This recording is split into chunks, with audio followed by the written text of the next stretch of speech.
Welcome to Bruce Hurwitz Presents Monday Morning Message. I'm your host, Bruce Hurwitz of Hurwitz Strategic Staffing. I hope you will consider us for all your staffing, career counseling, and speech writing needs. Today's program is focused on the importance of culture in successful hirings and job searches. Monday Morning Message is sponsored by P&K CPAs. P&K is a full-service accounting firm. They provide accounting and consulting services to businesses ranging from startups to small and mid-cap companies to nonprofits as well as high net worth individuals. Contact them today for a free consultation at pk-cpas.com or call them at 973-882-8810. They will be happy to be of service. There is nothing more important when choosing a new employer or a new employee than making sure that there is a cultural fit. An employee has to fit into the culture of the company. The company does not have to change its culture to suit the candidate. There's no equality here. It's the corporate culture that counts. So if you are a candidate and you don't like the corporate culture, don't take the job. You won't last. Either they'll get rid of you or you'll quit. I guarantee it. There is nothing more important than culture. And there's no wrong culture. Traditionally, the culture of IBM was the dark blue suit, white shirt, red tie, black shoes and socks. Very conservative. Google is at the other extreme. Someone who's comfortable at Google will not be comfortable at IBM, and somebody comfortable at IBM will not be comfortable at Google. Again, there's no right, there's no wrong, there's no better, there's no worse. It's just different. And either you'll fit or you won't. And the only way to find out is to actually go there and meet. That's why you have an interview process. You have to meet the people to see if you like them. You have to see where you're going to be working to see if that's the type of place where you will feel comfortable. There's a great story I like to tell. It happened to me many years ago. I was hired for a one-week gig just to help a company out, and coincidentally, they were getting their first international client, a Japanese corporation, whose owner was coming to meet with them. And the owner of the company had found out that this Japanese gentleman was very family-oriented, so he decided to have a reception for him. And he invited all the staff, even invited me, and he told us, bring your significant others, bring your children. He wanted the Japanese business owner to see that they shared something in common, family values. Now, the boss had a 10-year-old daughter who came to the office every day after school, and every guy in the place had a crush on her. So the married men went over to her and said, look, I've got to bring my wife, but I'd much rather have you as my date. So we won't tell the wife, will you be my date? She wasn't buying it.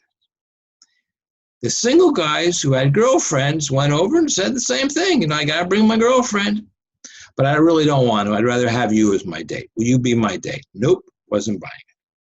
The single guys, myself included, went over to her and said, will you be my date? Nope, wasn't interested. She had a crush on one fella. Let's call him Joe. Let's call her Mary.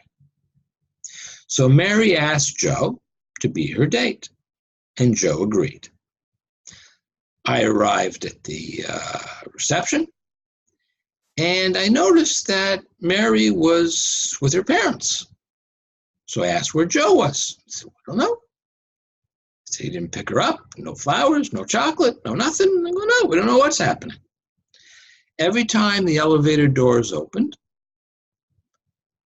Mary would look at the elevator and was disappointed when Joe didn't come off. And then finally he arrived. And she went running over and gave him a big hug. She was thrilled. And he looks at her and says, Mary, I'd like to introduce you to Sally, who was the woman who was standing beside him. And he said, Sally is my girlfriend. And Mary burst into tears and went running to her mother.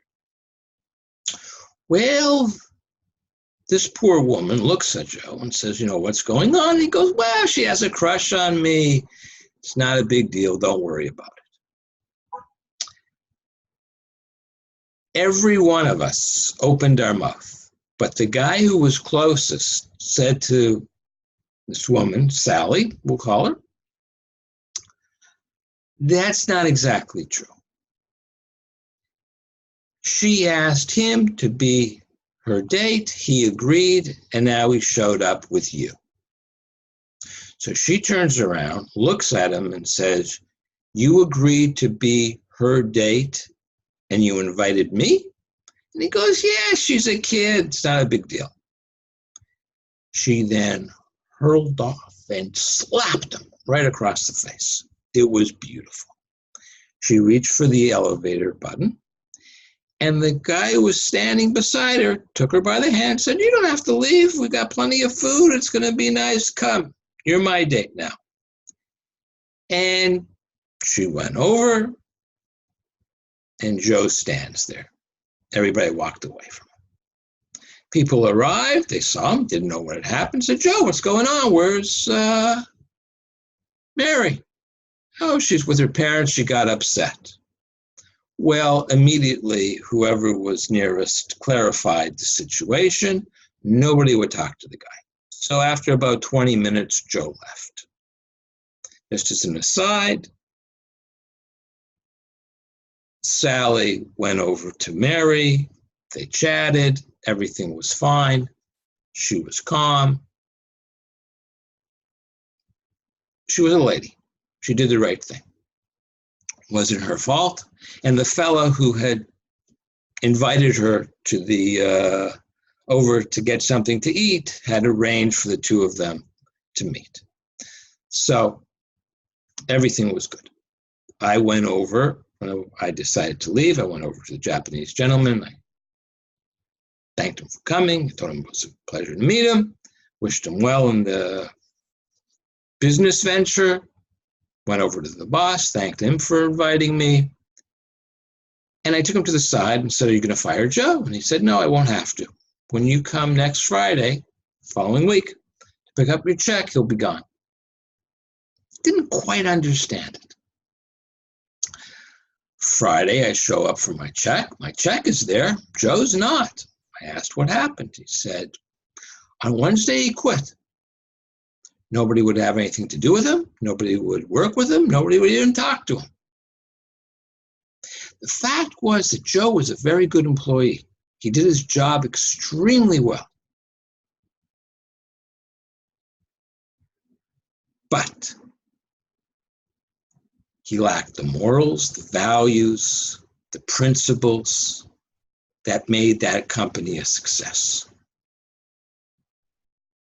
And for that reason, he was no longer welcome. They were a team.